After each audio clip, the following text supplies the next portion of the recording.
Go.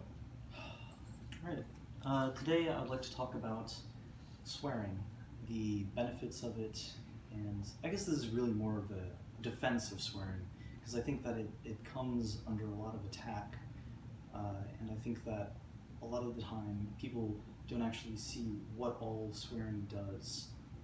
So first I want to start out with where it comes from. Swearing comes from taboo. So in her book, Swearing is Good for You, Dr. Emma Byrne looks at a group of chimpanzees, and they were potty training these chimpanzees. They were also teaching them language, and as part of the potty training, they taught the chimps where they could and could not use the bathroom. And so what happened was the chimps started to associate the hand sign, I forget what it is, for going to the bathroom with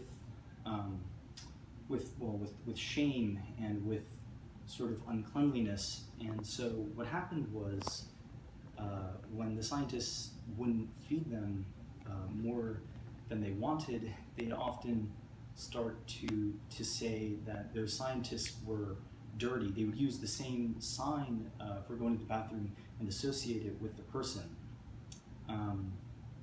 But they wouldn't do that with, say, jacking off.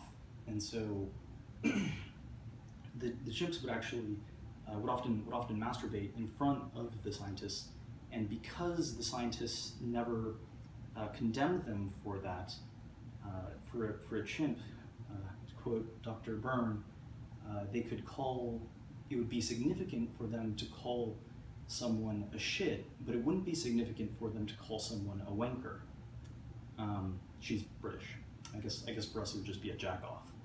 All right, so I guess that kind of covers what all swearing is and where it comes from.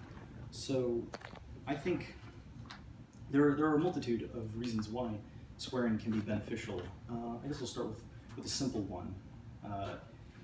She looks at a study which notes people's pain tolerance, and what happened was the scientists would have the subjects put their hand in a bucket of ice water, and they would see how long they could hold their hand there, and they found that so they asked some of the subjects to say a neutral word, and for other subjects to say a swear. For those that said a swear,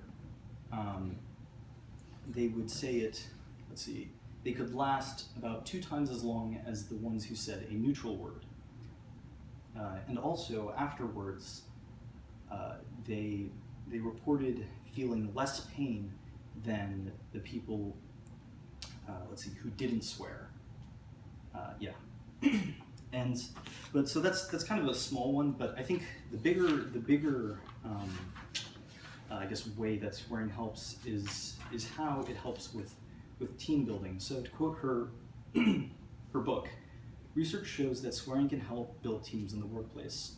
From the factory floor to the operating room, scientists have shown that teams who share vulgar lexicon tend to work more effectively together, feel closer, and be more productive than those who don't.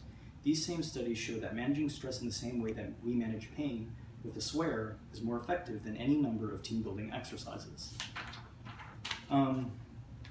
So that's probably another big one. The last, and I think most important point to bring up is how it combats loneliness.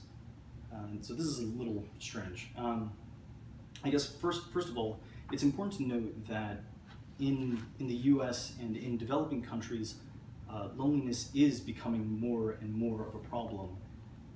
Gen Z and the adults of our time note at about 46% of them say they feel lonely regularly. So I think part of this comes from how much our society pressures people to be emotionally repressed.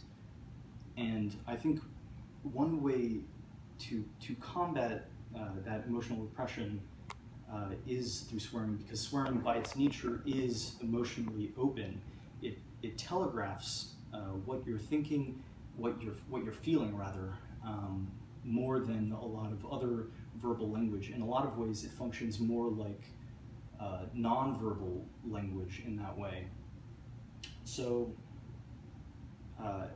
when people swear, and they are emotionally open, it gives other people a chance to then connect with that and to then telegraph their own emotions in that way, and it allows for real significant connections